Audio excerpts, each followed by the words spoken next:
Yes, leo ninataka kujibu jambo moja.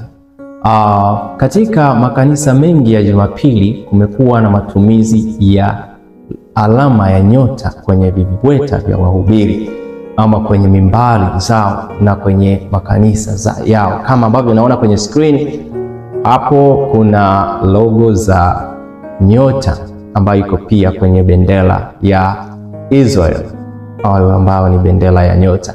Lakini nataka nikukumbushe jambo hili kwamba vitu ambavyo tunavitumia kama Wakristo vingi hatuvijui vilikotoka na maana zake, lakini tunavitumia kwa mazoea na kukariri. Na watu wengi wanasema kwamba tunatakiwa kuombea Yerusalemu, kuombea Israel.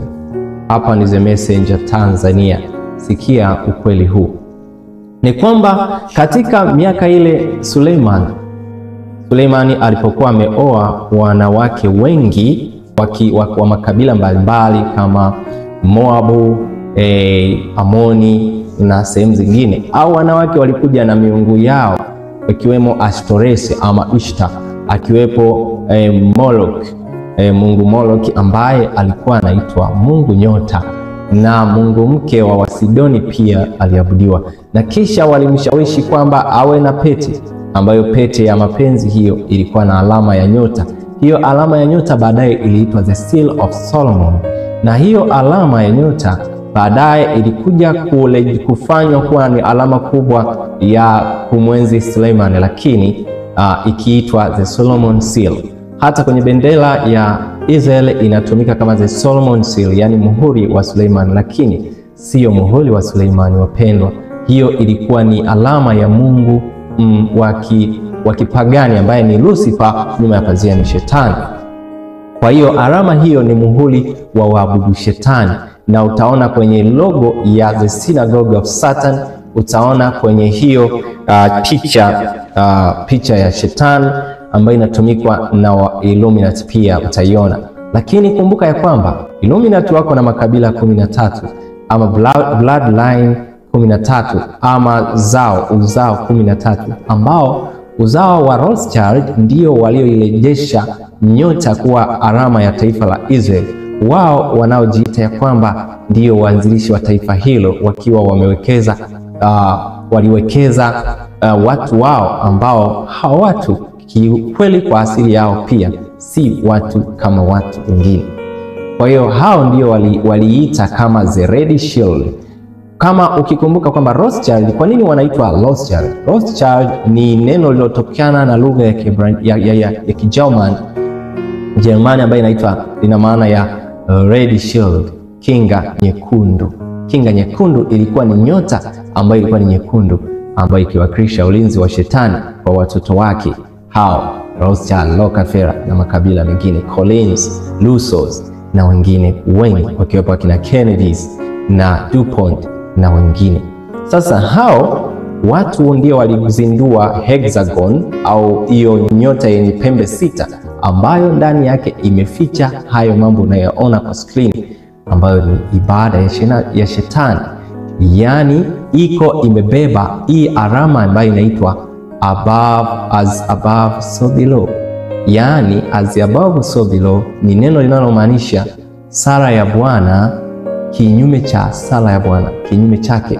Sala ya Bwana inasema, Baba yetu uliye juu mbinguni, jina lako litukuzwe, na ufalme wako uje, mapenzi yako yatimizwe hapa duniani kama ilivyo mbinguni. Sala ya Baba yetu inaomba Mungu atekeleze mapenzi yake hapa duniani kama ambavyo iko mbinguni.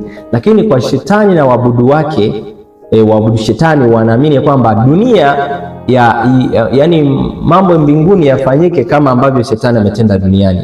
So as above so below, yani mbingu ndo ifanyike, ifanye yenyewe ingie kwenye dhambi kama ambavyo dunia imeingia, na itawaliwa na Shetani kama ambavyo dunia inatawaliwa. Ndivyo wanachomaanisha alama hiyo kwa vidore ambayo unaiona kwenye screen. Yote inamaanisha as above so below. Sasa hiyo nyota ama ambayo inawekwa kwenye mimbari za makanisa mengi ya Jumapili inaonyesha kwamba viongozi wao wa makanisa hayo na wenyewe wako kwenye mtandao wa vyama vya siri upande wa kiroho ambao ni umizimu ama manabii wa uongo, no matter honorable they are, au watu wanawapoteza waumini.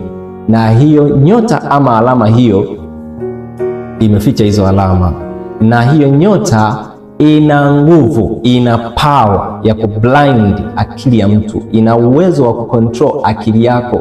Hiyo nyota kama huna Mungu ina uwezo wa kukupagawisha na pepo, kwa sababu ni alama. Kwa kutumia alama, mawakala wa shetani huwa wanaweza kumfunga mtu kiroho ama kumfungua kwa kutumia alama.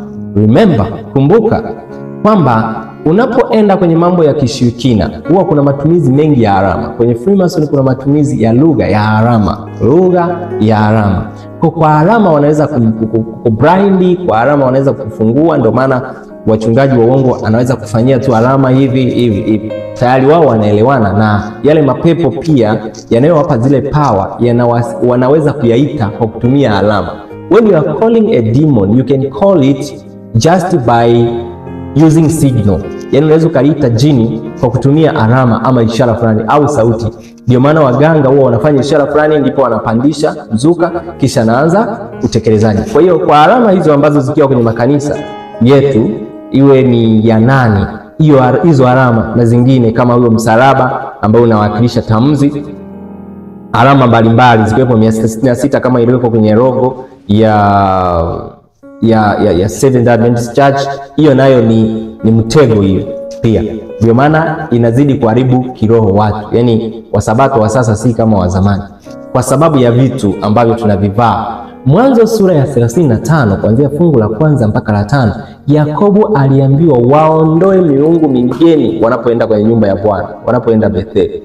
Walipoondoa miungu migeni ndipo power ya Mungu ikawa vizuri kwao. Lakini kabla ya hapo walikuwa wamevaa mahereni, maripstiki, walikuwa wamevaa mapete, manini. Wanawake, ondoeni hiyo miungu na hata hizo alama hatutakiwi kuwa nazo.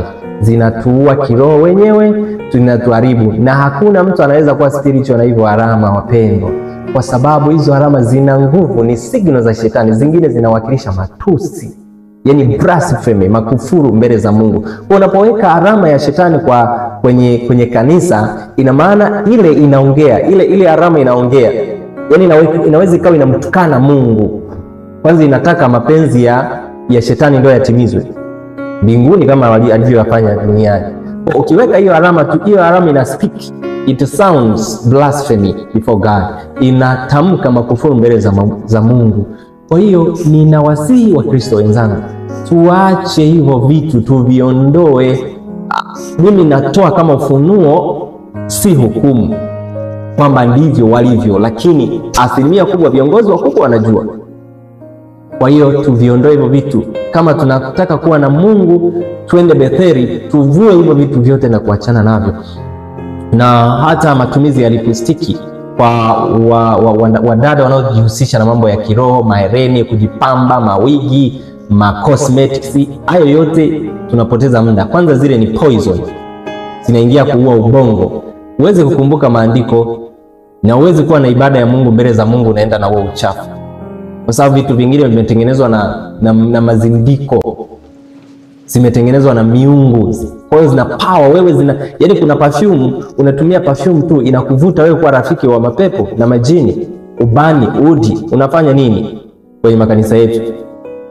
Wapendwa, maisha yetu kama mnataka tuwe salama, sasa hivi ni wakati wa kujiepusha sana na vitu ambavyo si natural, si asilia. Epukana navyo tu. Wokovu ni kujikana nafsi. Twika msalaba wako, fuate Yesu. Lakini ukitaka ulimwengu na mambo ya kiroho yaungane, you will suffer consequences. Utapata tu, utavuna tu ulichokipanda na utamalizana na Yesu hapa. Na kupenda, ninakuombea kila la heri unapofanya mabadiliko haya. Tunaamini kwamba tukipendana na kusaidiana kujua siri hizo, tutafika mahali pazuri. Mungu atatusaidia. Tuombeane na kuombea pia. Bwana akubariki sana. Amen.